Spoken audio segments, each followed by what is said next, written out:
O tema da palestra de hoje será a construção do pensamento espírita. O palestrante será Sidney Lourenço, dedicado trabalhador do Centro Espírita Amor e Humildade Apóstolo, vice-presidente da Mediunidade e do Atendimento Espiritual da Federação Catarinense. Bem-vindo, Sidney, e muito obrigada por estar conosco neste dia.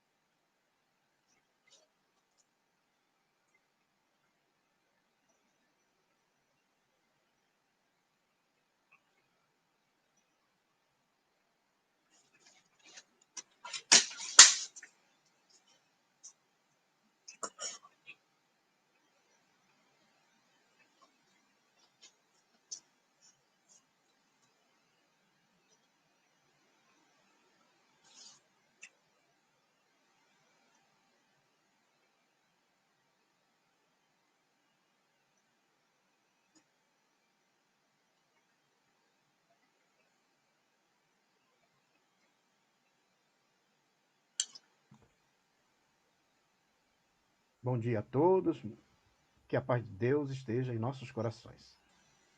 Nós estamos aí iniciando essa atividade, só lembrando que essas atividades que nós tínhamos aí antes na federação, hoje a gente colabora apenas, né?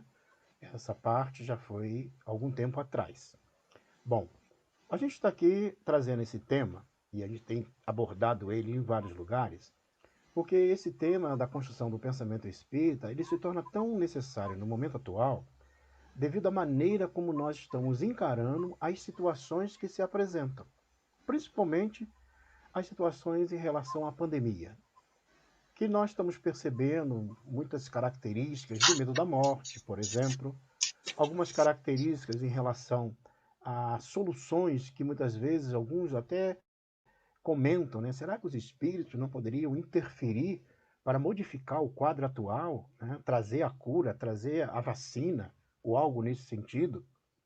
Até outros dizem que o mundo espiritual não tem condição de ajudar, é como se o mundo espiritual ficasse impotente diante disso, e, consequentemente, acreditando que o Cristo, né, não tem como intervir. Então, quando a gente estuda a doutrina espírita, nós começamos a ter uma nova visão, uma nova percepção. O processo todo dessa maneira de crer está muito ligado à nossa educação, a educação judaico-cristã. Nós tivemos uma educação ao longo do tempo, principalmente, vamos considerar aí 2000 anos, né? Uma educação religiosa onde nos foi ensinado a respeito das penas eternas, do sofrimento eterno, as condições da alma ou do ser após a morte. Por exemplo, aquele que não agiu de acordo com o bem, ficava destinado ou determinado a sua sorte, né, de ir para uma região de sofrimento, de dor, e daí então se tinha esse pensamento do sofrimento eterno. Ou aqueles que agiam no bem recebiam a beatitude, os campos elíseos, que de uma forma geral também estava determinado, não tinha uma remissão para as dores, para o sofrimento. Então nós vamos perceber que este tipo de crença, essa maneira de crer, nos fez interagir com a existência, com a vida e, de uma certa forma, as relações sociais a partir desses conceitos. Então, quando a gente estuda a doutrina espírita, nós vamos verificar que o espiritismo ele vai ter algumas características bem diferentes ou trazendo alguns conceitos que ele vai reconstruir ou trazer um novo paradigma para esse entendimento humano. Então, nós vamos trabalhar isso no dia de hoje. Nós vamos passar para vocês algum conteúdo, né, do PPS, que esse aí vai servir para a nossa construção do nosso bate-papo de hoje. Em primeiro lugar, nós temos ali, eu só pedi o companheiro para que disponibilizasse, deixa eu ver se eu preciso fazer algo aqui. Ele não está liberado ainda. Essa janela aqui. Ok?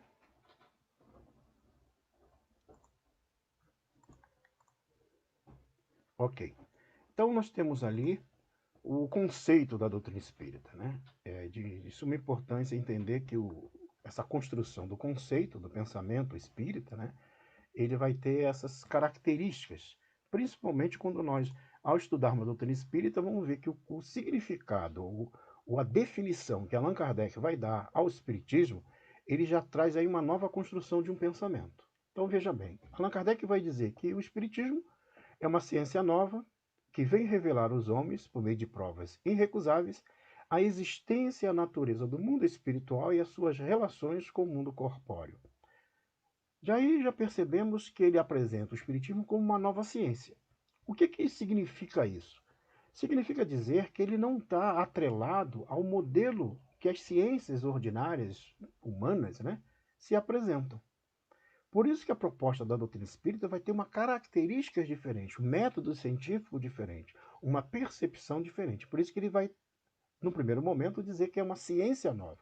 Se nós verificarmos, por exemplo, o início das manifestações dos espíritos, o início da interferência dos espíritos no mundo corporal de uma forma um pouco mais precisa, principalmente naquela fase meado do século XIX, ou até um pouco antes, em Huddersville, em Estados Unidos, com o movimento das Irmãs Fox, nós vamos perceber que a característica básica daquele fenômeno não foi criada uma hipótese.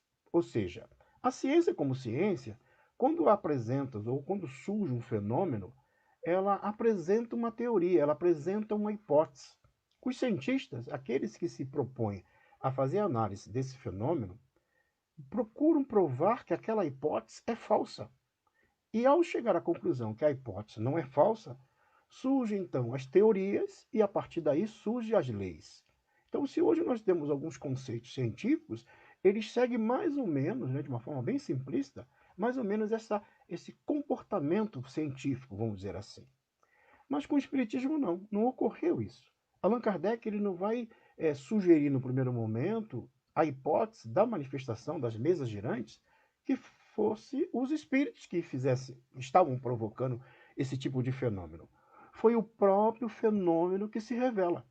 Quando ele questiona, né, e ele vai dizer, os espíritos vão escrever através do fenômeno da tipologia, ou seja, através de pancadas, isso convencionado ao número de pancada com as letras do alfabeto, e aí formando as frases, ele vai dizer, o próprio fenômeno vai dizer, não é a mesa que fala, mas são as almas dos homens que antes viviam na Terra.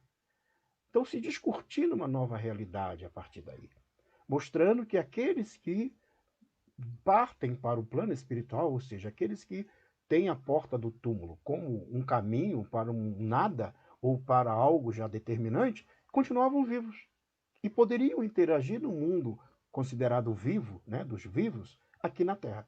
Então esse conceito é de suma importância, porque isso muda. Agora, só que o Espiritismo apresenta isso através de provas irrecusáveis, ou seja, provas, quando analisadas de uma forma isenta, né, uma característica bem, vamos dizer assim, no sentido de se entender realmente o fenômeno, consegue-se verificar essas provas irrecusáveis. Mas ele vai dizer também que tem aí uma relação com a existência, a natureza do mundo espiritual e a sua relação, suas relações com o mundo corpóreo. Então ele vai agora trazer uma nova visão do mundo espiritual. Esse mundo espiritual que guarda uma relação direta com o mundo corpóreo. Só que há um aspecto interessantíssimo. É que o mundo espiritual é pré-existente e sobrevivente a tudo. Pode o mundo material deixar de existir sem que mude a essência do mundo espiritual. Então vejamos, aí nós temos uma visão de uma ciência nova, com provas irrecusáveis, dentro de uma estrutura de conhecimento que a ciência ou as crenças, de uma forma geral, há 2000 anos, mostram ou tentavam mostrar o contrário disso, mas ao mesmo tempo ele vai apresentar aí que esse mundo espiritual é um mundo verdadeiro, é um mundo atrelado a esta realidade. Então o mundo espiritual é mostrado pelo Espiritismo como coisa natural e não sobrenatural. Vejo que essa quebra de paradigma ela é de suma importância para o entendimento do conceito da doutrina espírita. Então, ou seja, o mundo espiritual é algo natural, não existe o sobrenatural, não existe aquilo que a gente não teria né, como, vamos dizer assim, considerar que está dentro de um quadro de conhecimento em que a gente não teria acesso. Pelo contrário, tem acesso, porque é natural. Pelo fato da gente estar distante desta realidade, dessa educação, né, dessa visão, é que a gente tem, vamos dizer assim, o não entendimento correto dessas particularidades. E ele mostra também que esse mundo espiritual é a fonte de imensidade de fenômenos até hoje incompreendidos. O que, que nós tínhamos aí como conceito? Se nós voltarmos aí na história, nós vamos ver, principalmente na época de Moisés, nós vamos encontrar ele apresentando a ideia de um Deus único, que é muito bom, né? A construção, a contribuição do povo hebreu. Mas, ao mesmo tempo, ele apresentava a lei, a pena de talião, dente por dente, olho por olho. Ou seja, mostrando que a vida ela estava restrita a essas características comportamentais, sociais. Quando Cristo vem à Terra, ele vai trazer um novo conceito da misericórdia, do amor de Deus, uma visão totalmente diferente. Só que há um pequeno detalhe, que a partir do momento em que o Cristo viveu conosco, aquele primeiro período é o período do cristianismo puro, da pureza da doutrina que Jesus apresentou. E ele reformula as leis antigas. Mas acontece um fenômeno histórico, né, no ano de 64, quando o imperador romano, Nero, ele taca fogo em Roma e coloca a culpa nos cristãos. E aí, a partir dali, há uma perseguição àqueles que seguem o cristianismo, aqueles que seguem a doutrina do Cristo. E aí ela é considerada como se fosse algo pernicioso, algo que não deveria ser utilizado pelo povo. E aí o que acontece com aqueles que seguiam Jesus?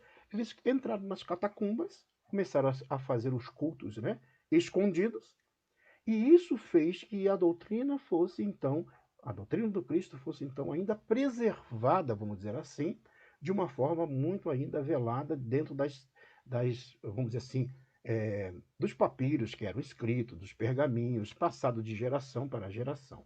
Isso dura mais ou menos quase do ano 64 até o ano 313, quando Constantino, também imperador, ele estabelece que o cristianismo passa a ser a religião oficial do Estado. Então isso significa, gente, modificar a maneira da crença se relacionar com a sociedade.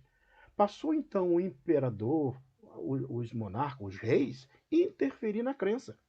Como, de uma certa forma, os sacerdotes, né, os papas, começaram a interferir também, né, nas relações, vamos dizer assim, das monarquias. E isso significa dizer o seguinte: a partir daí, os homens, nós, seres humanos, começamos a interpolar procedimentos, comportamentos. E mantiveram então a ideia de inferno, de purgatório, de céu, as penas eternas, né, o sofrimento eterno, a ressurreição da carne no último dia. Ou seja, todos esses conceitos se mantiveram ao longo do tempo para construir um pensamento. E nós temos isso aí, essa educação, há 2000 anos. Então, hoje, quando a gente tem uma característica, por exemplo, de uma pandemia, o medo é muito grande, porque a gente tem esse medo da morte. A gente não entende a morte. A companheira, ela comentou aí no início, que é um mês que a gente está aí, de uma certa forma, falando muito a respeito do suicida, né, do suicídio. Então, muitos acreditam, né, aqueles que estão com alguma dificuldade emocional, moral, física, material, seja o que for, buscam a saída do suicídio, muitas das vezes, acreditando que vai para o nada. De acordo com aquela doutrina, né, do Sartre, meado do século, final do século XVII, XVIII, XIX, e ele começa então a trazer essa ideia do nadismo. Então muita gente acredita que ao acabar com a dor, com o sofrimento, vai para nada. E aí a doutrina espírita esclarece, não, a alma continua viva. Então vejam que esses conceitos são de suma importância, primeiro, para ajudar as pessoas a não buscar essa saída pelo suicídio, porque esse caminho não é um caminho que vai trazer paz, tranquilidade ou simplesmente apagar-se, né, diante da vida, e mostrar também que a gente pode entender esse fenômeno que está acontecendo na humanidade hoje, da gente estar passando uma pandemia onde toda a humanidade está sendo chamada a rever conceitos, atitudes, né? Até o próprio movimento espírita mudou o modus operandi aí de levar a doutrina através desse mecanismo, né, das redes sociais. Isso então fez que se propagasse muito mais a doutrina espírita, porque isso tem acesso a todos e várias pessoas, praticamente em toda parte do mundo, até fora do Brasil, no Brasil e no mundo inteiro, estão assim, né, realizando esse tipo de atividade. Então, tudo isso é um processo educativo. E outra, que ele fez que a gente se voltasse mais para os lares, a conviver com nossos entes queridos. Aquele distanciamento da família fez que a gente se voltasse um pouco mais. Então há todo um processo de aprendizado. Mas o Espiritismo, como doutrina, é a chave com o auxílio do qual tudo se explica de modo fácil. Mas como é que eu vou ter esta percepção que o Espiritismo pode ensinar de um auxiliar, né, a essa explicação de modo fácil? Só conhecendo a doutrina. Não tem outra maneira. Eu preciso conhecer os seus postulados, os seus princípios, para daí eu fazer essa construção. A revelação da doutrina espírita, por exemplo. Se a doutrina fosse a concepção puramente humana, não ofereceria senão as luzes daquele que houvesse concebido. Então vejo que ela não tem uma característica humana, não é revelada por um indivíduo. Então Allan Kardec, né, que é o nosso professor Hippolyte Léon Denis Rivail, ele não é aquele que, de uma certa forma, revelou o Espiritismo. Ele foi aquele que organizou, metodizou os ensinos apresentados pelos Espíritos. E quem então dita a doutrina espírita, quem passa esses conceitos a respeito das leis naturais, são os próprios Espíritos. Esse conhecimento já sempre existiu na humanidade, mas de uma forma organizada, lógica, racional, vai ser a partir do advento da doutrina espírita.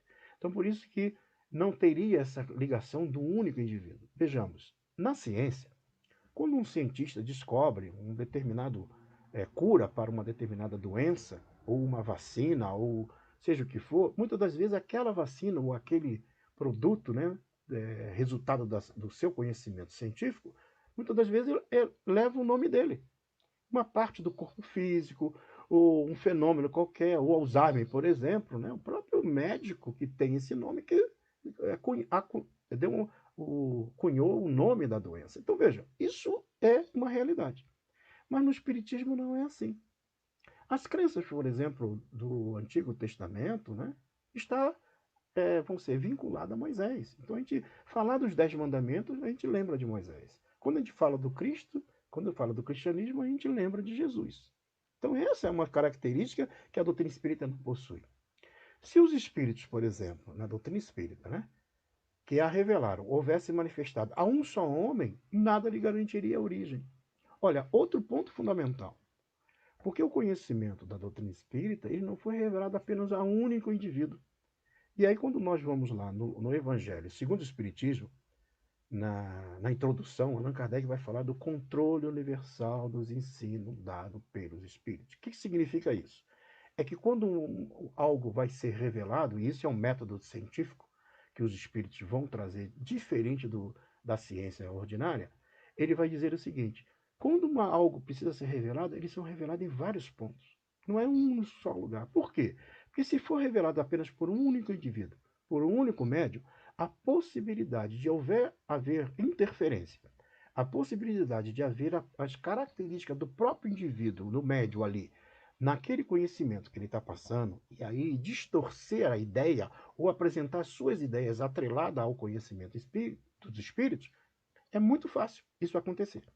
Agora, quando acontece esses fenômenos em vários lugares ao mesmo tempo, falando a mesma coisa, fica mais impossível de poder aí ter aquelas interferência humana. Foi que o método que o nosso codificador se utilizou. O que ele fazia? Ele, como era, né, uma formação pedagógica, ele falava e escrevia mais ou menos 5 idiomas. Então ele mandava as perguntas, e muita gente, veja, nós estamos falando aí de um século XIX, um século das luzes, tudo muito acontecia a partir da França, muitos estudiosos iam para a França. Nós vamos verificar que esse período aí, principalmente na Sorbonne, né, nós temos Charcot na Salpêtrière, ou seja, todo o conhecimento ele surgia dentro desse caldo cultural. Nós vamos perceber aí o que acontecia com até pós, vamos dizer assim, interferência de Napoleão Bonaparte, como ele influenciou até o modelo do direito, vamos dizer assim, na humanidade. Então a França era o berço da cultura naquele período. E só que nesse berço da cultura nós vamos encontrar então o quê? Nós vamos encontrar o codificador percebendo todas essas características. Aí o que, que ele fazia? Muita gente que ia lá, inclusive até o próprio Brasil, alguns brasileiros, muito médicos homeopatas, iam na França e traziam esse conhecimento para os seus países. Muitos então se correspondiam. Aí o que o codificador fazia? Ele pedia, por exemplo, para que um determinado espírito fosse evocado naquele local. Um exemplo, vamos supor aqui no Brasil, ou em qualquer parte, na Alemanha, né, na Suíça, no Japão, qualquer lugar que tivesse alguém que ele se correspondia. Eles pediram, então, elaboravam uma pergunta, e nessa pergunta ele pedia, ó, evoca o espírito Fenelon para responder tal pergunta. E aí mandava as cartas, chegava até os seus correspondentes, eles lá faziam o procedimento e depois mandava a resposta. Aí o que, que ele fazia? Ele analisava a resposta. O espírito fênolo respondendo a mesma coisa na Alemanha, o espírito fênolo respondendo a mesma coisa no Brasil, o espírito fênolo respondendo a mesma coisa lá na Argentina. Ou seja, em cada parte do mundo onde tinha os seus correspondentes. Aí ele comparava. Verificava o seguinte: a ideia era a mesma. A grafia tinha sua diferença, talvez um conceito, a ideia ali, mas o ponto principal da mensagem, da resposta, ela tinha uma característica do espírito que assim a ditou. Então veja que é um método até um pouco mais complexo, porque naquela época não tinha internet, né? Tudo era feito através de correspondência, levava um tempo até para ir as perguntas depois retornar. Né? Então a gente vai ver que isso é um trabalho. Então, só para a gente poder ter uma ideia, isso é rapidamente só para a gente perceber que é um trabalho realmente hercúleo, né, do nosso codificador. E também nós vamos verificar que a vontade divina quis Deus que a nova revelação chegasse aos homens por caminhos mais rápidos e autênticos, que foram os Espíritos. E até mesmo existe aí um pensamento, né? Vamos supor que todos os livros espíritos fossem queimados e não existissem mais. Os espíritos ditam tudo de novo. Porque não está no homem ele simplesmente reter todo esse processo. Por quê? Porque está na vontade divina. Então essa interferência do mundo espiritual sempre vai existir. A vontade divina são os espíritos que fazem a propagação com o auxílio dos inúmeros médios em diferentes lugares. Então, isso é o que dá a qualidade do conhecimento espírita, trazendo essa informação. E é onde reside a força do espiritismo?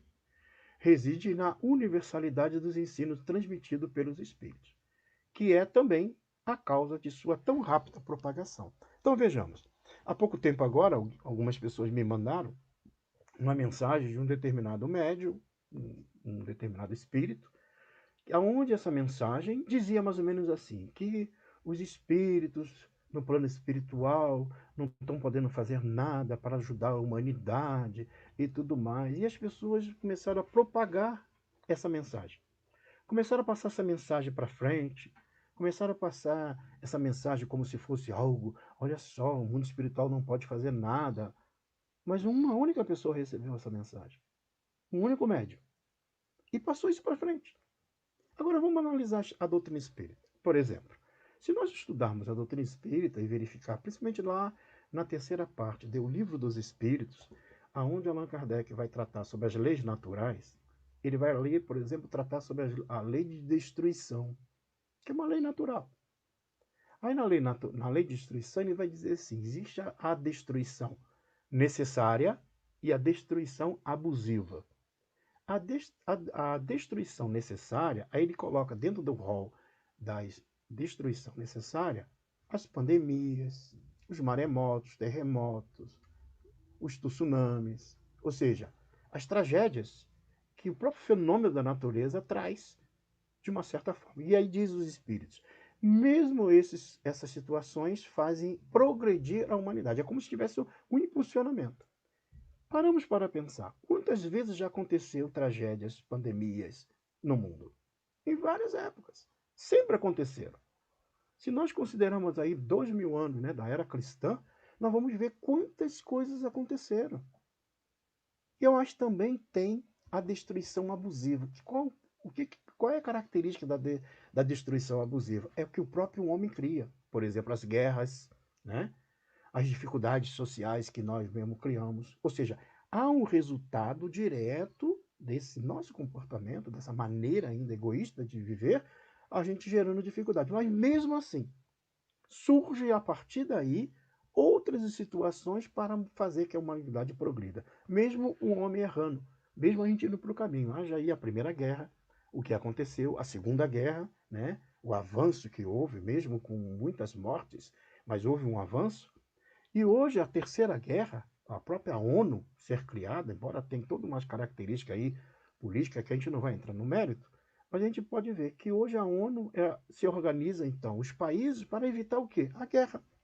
Para evitar vamos dizer assim, a intromissão de um país sobre o outro, né? Mantendo, por exemplo, as suas características, vamos dizer assim, de controle. Então, vejam, muitas das vezes nós temos dificuldades de entender esta características, vamos dizer assim, da maneira como a doutrina espírita se apresenta. Então, a força do espiritismo vai residir na universalidade dos ensinos transmitidos pelos espíritos, que também é a causa de sua tão rápida propagação. Então, vejamos, a primeira revelação, como eu já falei, está assentada em Moisés, a lei do Velho Testamento, os 10 mandamentos, né? Teve em Moisés a sua personificação. A segunda revelação, a lei do Novo Testamento, foi trazida pessoalmente pelo Cristo. E o Espiritismo é a terceira revelação da lei de Deus, que não tem personificado nenhum indivíduo. Então, isso é fundamental para o nosso entendimento. E é fruto do ensino dado pelos Espíritos. Como se deu, então, a terceira revelação? Os Espíritos passaram a se manifestar em todos os pontos da Terra, por meio de uma multidão de médios, como nós já explicamos. A elaboração humana da terceira revelação, então, coube a quem? Coube a Allan Kardec a missão de observar, analisar, comparar, organizar metodicamente todos os ensinamentos e leis e princípios trazidos pelos Espíritos, reunindo-os nas 5 obras da codificação. Então, se nós queremos ter uma visão correta da doutrina espírita, está nas 5 obras da codificação. Isso é de suma importância para o entendimento. O controle do ensino dos espíritos, onde a gente pode encontrar esse controle? Já vi que já houve um comentário ali a respeito do método científico utilizado pelo Allan Kardec, né? Como fala ali a questão da razão, né? A Fernanda comenta sobre isso. Olha só, onde está o controle do ensino dado pelos espíritos? Por onde Allan Kardec iniciava o controle dos ensinos revelado pelos espíritos? A Fernanda já antecipou um pouquinho, mas ó, pela razão. Então veja, a lógica, a razão, é verificado o simples para o complexo, né? O conhecido para o desconhecido, o método dedutivo racional, que era utilizado pelo codificador. Então esse método é que faz que a gente entenda. Por isso que quando hoje a gente estuda a doutrina espírita, principalmente nós, profitentes, que já estamos há algum tempo na doutrina espírita, temos que cuidar. Porque muitas vezes a gente faz algumas interpretações um pouco apressada dos conceitos espíritas, mas às vezes a gente não vê a lógica do conceito. É preciso que a gente veja a lógica, as ligações que tem de todo o conteúdo do princípio espírita. Também ele vai verificar que submetia esse controle ao exame do raciocínio e da lógica, sem exceção, tudo que vinha dos espíritos. Então, ou seja, não é porque os espíritos falavam que era aceito, de uma forma sem, vamos dizer assim, sem uma análise. Então, sempre procurava analisar. Utilizava os espíritos não como reveladores, mas como meros informantes. Então, os espíritos informavam, mas ele fazia todo esse trabalho científico que nós já conversamos um pouco, né? A garantia da verdade dos ensinos dos espíritos. A garantia dessa verdade está na concordância entre as revelações que eles façam espontaneamente. Então, essa concordância é que gera a qualidade do princípio e do conhecimento da doutrina espírita.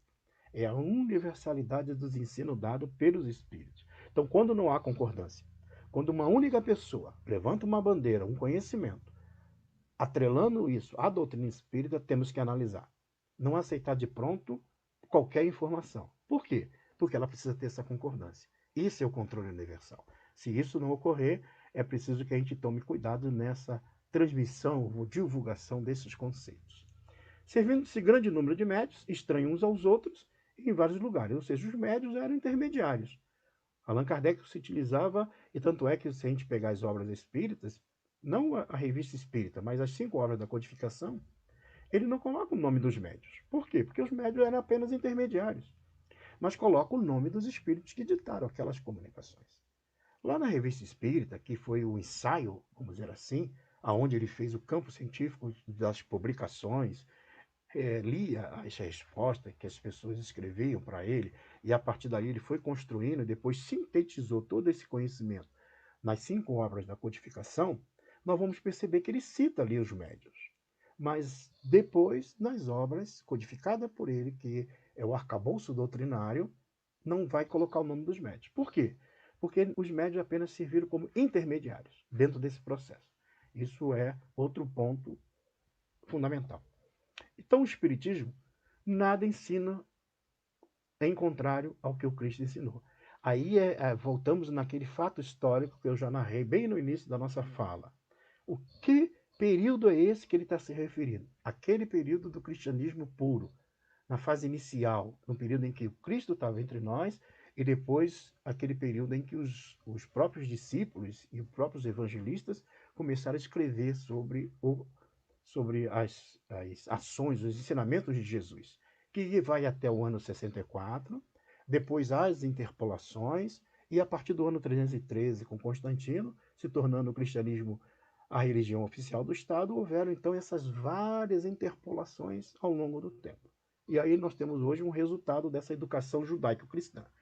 Então, estudar a doutrina espírita é fazer esse conceito. Por exemplo, é eu entender que não existem as penas eternas. Todos vão ter oportunidade de se ajustar perante as leis divinas. É entender que o inferno não existe, é um espaço mento-emocional onde o indivíduo, de acordo com o seu comportamento moral, ele, ao sair do corpo físico, ele vai se encontrar ou vai se, vamos dizer assim, conviver com aquele processo mento-emocional que ele mesmo criou enquanto estava na Terra. Vou dar um exemplo.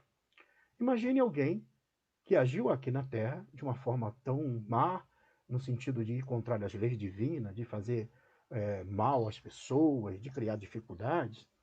Esse ser, por mais bárbaro que ele possa ser no comportamento social, um dia ele vai ter que deixar o corpo físico, porque a morte do corpo físico, até pelo tempo de vida que nós temos, vai acontecer. Aí o que acontece?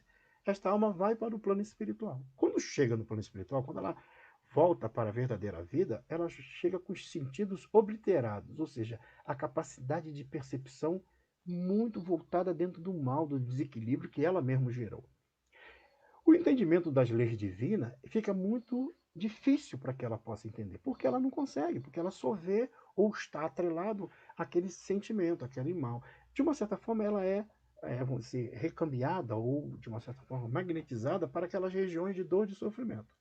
Aí na mente dela, no pensamento dela, é o quê? O sofrimento eterno.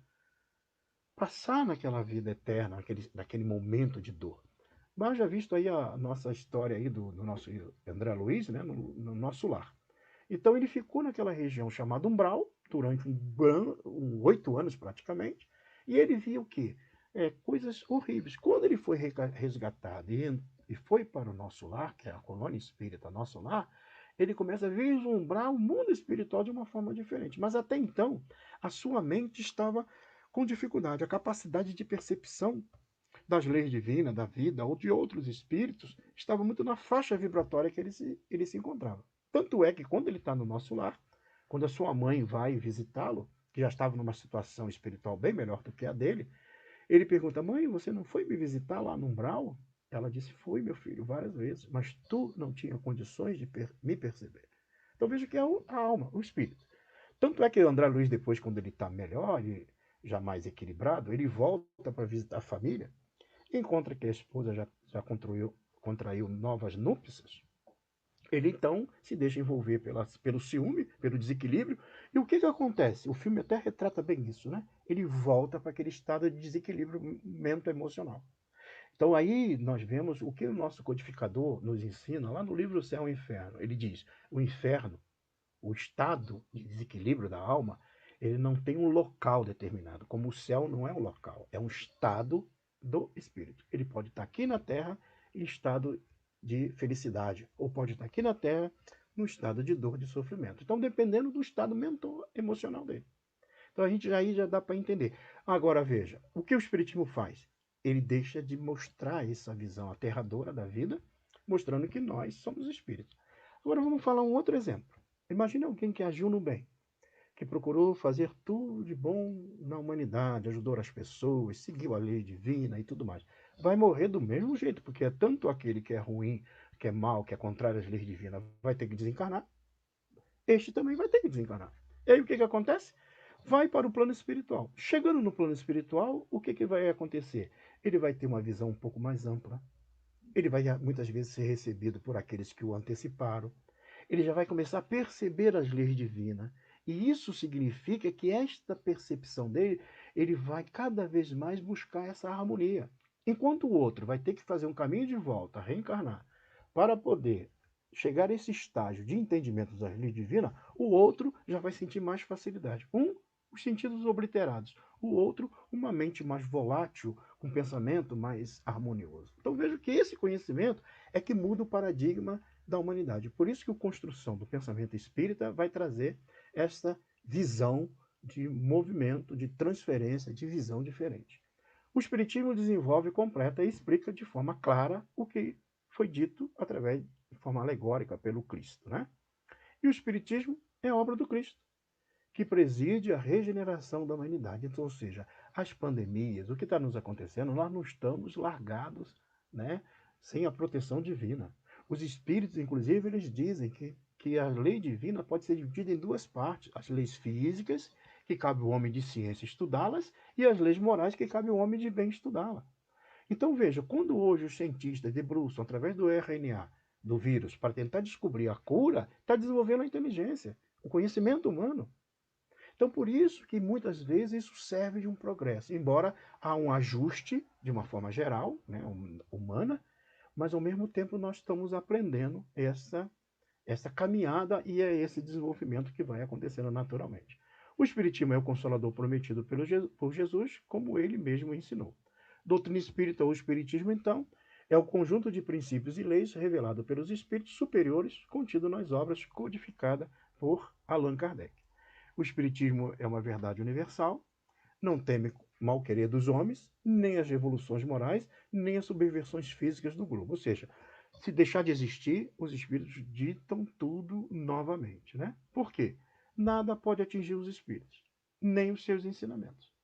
Por isso que a doutrina espírita, gente, ela é um novo paradigma. Não vai negar a crença de ninguém, não vai ser todo mundo espírita na humanidade, porque a gente fica imaginando, todo mundo vai ser espírita. Não.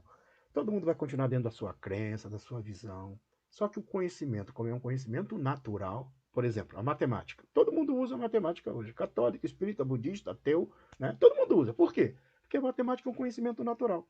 Alguém agora fica questionando que a pessoa que descobriu a matemática tinha essa ou aquela crença? Não, porque a matemática está aí. A gente é obrigado a conhecer a matemática. Até os cálculos da NASA tem a matemática, até os cálculos da economia, tudo tem matemática. A gente é obrigado a entender, ou melhor, a gente é levado a entender naturalmente a matemática. É o que vai acontecer com o conhecimento espírita. Ele vai ser amplamente divulgado em todos os lugares. Talvez mude a terminologia aqui, mas a ideia central vai ser a mesma. Agora, só que há um detalhe. O espírita, o movimento espírita, vai espelhar o conhecimento que a doutrina espírita apresenta. Agora, o católico vai rever a ideia, por exemplo, da ressurreição da carne do último dia, e vai verificar sobre a ideia da reencarnação, mas vai continuar dentro dos conceitos católicos. O protestante, mesma coisa. A ideia de inferno vai modificando. Haja aí o que o Papa já falou em relação à mudança que a ciência já provou sobre os 6 dias da criação. Então, já é esse conhecimento, é essa busca desse crescimento que vai acontecendo. E o Espiritismo não tem nacionalidade, não faz parte de nenhum culto e nem de nenhuma classe social. Tá, o Espiritismo pertence a esse grupo aqui? Não. O Espiritismo é um conhecimento natural. Ainda ocorre, por nossa parte, de uma forma até um pouco mais egoísta, a gente acreditar que está muito atrelado somente a nós. Mas não, ele vai. E um cuidado que a gente tem que ter, é como esse conhecimento é um conhecimento amplo, a gente tem que ter cuidado para que não empreste à doutrina espírita aquilo que não pertence. Por exemplo, trazer uma série de conceitos, uma série de pensamentos e tudo botar no meio do espiritismo, acreditar que tudo isso é espiritismo. É preciso que a gente faça essa limpeza, né? Como diz a própria ciência, esse corte epistemológico, que é o que a ciência fala. Todo mundo fala alguma coisa. Você estuda a doutrina espírita, então vai ver como é que os espíritos falam sobre aquele assunto. Aí você passa a ter um conceito diferente a partir daquela construção. Por isso que ele não tem nacionalidade, surgiu na França, depois foi transladado aqui para o Brasil e hoje é divulgado no mundo inteiro, né? E nenhum culto, não tem um culto específico. Ah, esse culto, aquela prática, né? E nenhuma classe social. Ah, pertence a esse número. A gente vê aí alguns modelos, né, do movimento espírita, alguns indivíduos fazendo esses modelos, espiritismo isso, espiritismo aquilo, progressista e tal, mas isso é nosso. Nós é que nós estamos nos perdendo em criar situações. Agora, o espiritismo só existe um, o codificado por Allan Kardec. E não tem esses conceitos, preconceitos, ou essas, vamos dizer assim, variáveis que a gente fica criando, porque a gente cria variáveis, como a gente faz muito com o nosso conhecimento. E para fechar o assunto de hoje, só para vocês terem uma ideia, como a construção do pensamento espírita é importante, se nós pegarmos no Evangelho segundo o Espiritismo, no capítulo onde vai falar sobre há muitas moradas na casa do meu pai, Allan Kardec vai trazer a informação apresentada pelos espíritos sobre a evolução dos mundos.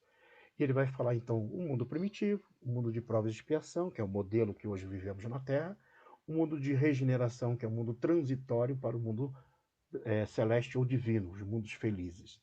Mas olha só, ele vai então ali, quando ele vai falar dos mundos felizes, do mundo celeste, ele vai dizer o seguinte: nos mundos felizes não existe doenças. No mundos felizes não existe necessidade social para ninguém. Todos vivem com o necessário. Nos mundos felizes, nos mundos harmonizados, todos os homens se respeitam uns aos outros. Nos mundos felizes, todos adivinham o pensamento um do outro. Olha só por essa definição, ele vai dizer. Aí, quando eu estudo sobre isso, eu verifico o seguinte: a evolução dos mundos guarda uma relação direta com seus habitantes. Significa dizer, se hoje nós estamos no mundo de provas e expiação, é de acordo com a característica dos espíritos que aqui estão reencarnados. Nos mundos felizes, os espíritos estando numa condição espiritual melhor, a visão é outra. Por exemplo, a respeito de adivinhar o pensamento. Aqui na Terra, se nós adivinhássemos o pensamento um do outro, né? Já no adivinhando, a gente já cria uma série de problemas, imagine adivinhando.